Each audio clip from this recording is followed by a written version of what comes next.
High বন্ধুরা, আশা করি আপনারা খুব ভালো আছেন। আমিও খুব ভালো আছি। আবার একটা নতুন রেসিপি নিয়ে চলে এসেছি। আজকের আমি বানাবো উইংস দিয়ে চিকেন কষা। ভিডিওটা পুরো দেখবেন। এখানে দেখুন উইংস নিয়েছি, সবগুলোই কিন্তু উইংস আছে। এখানে 1 কেজির ওপরে আছে। খুব ভালোভাবে ধুয়ে নিচ্ছি। প্রথমে গোলমরিচের গুঁড়ো আর লবণ আর হলুদ গুঁড়ো 1 চামচ, ধনে গুঁড়ো 1 চামচ, জিরে গুঁড়ো 1 চামচ আর লঙ্কা গুঁড়ো 2 চামচ দিয়ে দেবো। এটা একটু খুব ঝাল ঝাল করে বানাবো। আর আদা রসুনের পেস্ট দিয়ে দেবো। এখানে 2টো পেঁয়াজ কুচি করে দিয়ে দেবো। আর এখানে 10-12 কোয়া রসুন দিয়ে দেবো। এতে রসুনটা কিন্তু যখন খাওয়ার সময় মুখে পড়বে দারুণ লাগবে। আর এখানে আমি 3 চামচ টক দই দিয়ে দেবো। আর সর্ষের তেল দিয়ে দেবো। সর্ষের তেলের পরিমাণটা একটু বেশি করে দিতে হবে। দিয়ে খুব ভালোভাবে চিকেনটা কিন্তু মাখিয়ে নিতে হবে।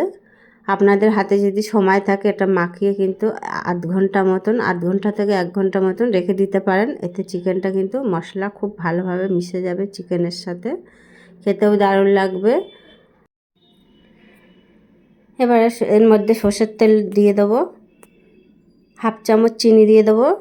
চিনিটা দিলে একটু কালারটা মাংসের ভালো আসবে। এবার এর মধ্যে গোটা গরম মশলা দিয়ে দেবো, এলাচ দিয়ে দেবো আর হচ্ছে কি দারচিনি, এগুলো দিয়ে দেবো। আর পেঁয়াজটা ঠিক এরকম বড় বড় করে কেটেছি, মানে একটা পেঁয়াজ 4 ভাগ করেছি। এখানে 3খানা পেঁয়াজ নিয়েছি, একটা টমেটো। এটা একটু তেলে একটু হালকা করে ভেজে নিতে হবে। হালকা করে ভেজে নিয়েছি। 2টো লঙ্কাও দিয়ে দিয়েছি। এবার দিয়ে দেবো এর মধ্যে আলুটাও কিন্তু হালকা করে ভেজে নিতে হবে। আর উইংসটা কিন্তু তাড়াতাড়ি হয়ে যাবে, তার জন্য এখানে আলুটা আমি ভেজে নিচ্ছি একটু নুন হলুদ দিয়ে। ভাজা হয়ে গেছে। এবার চিকেনটা এর মধ্যে দিয়ে দেবো। আর এইভাবে উইংস দিয়ে একবার চিকেন বানিয়ে খান, খুব তাড়াতাড়ি হয়ে যায় রান্নাটা, আর খেতেও কিন্তু ভালো লাগে। এবার ভালোভাবে কষিয়ে নেবো এটা ঢাকা দিয়ে।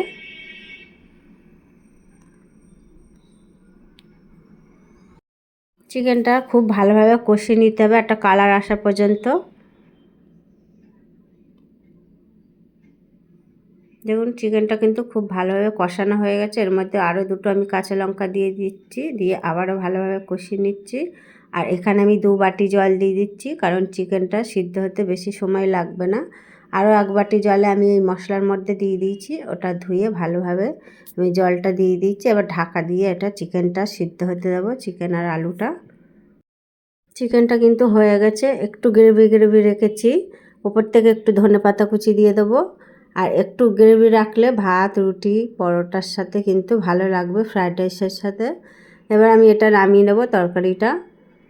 এইভাবে আপনারা বানান, খুব ভালো লাগবে। আর তরকারিটা কিন্তু খেতে দারুণ হয়েছিল। আশা করি আমার এই রেসিপিটা আপনাদের ভালো লেগেছে। ভালো লাগলে লাইক, শেয়ার, কমেন্ট করে সাবস্ক্রাইব করে রাখবেন। বেল আইকনটি প্রেস করবেন।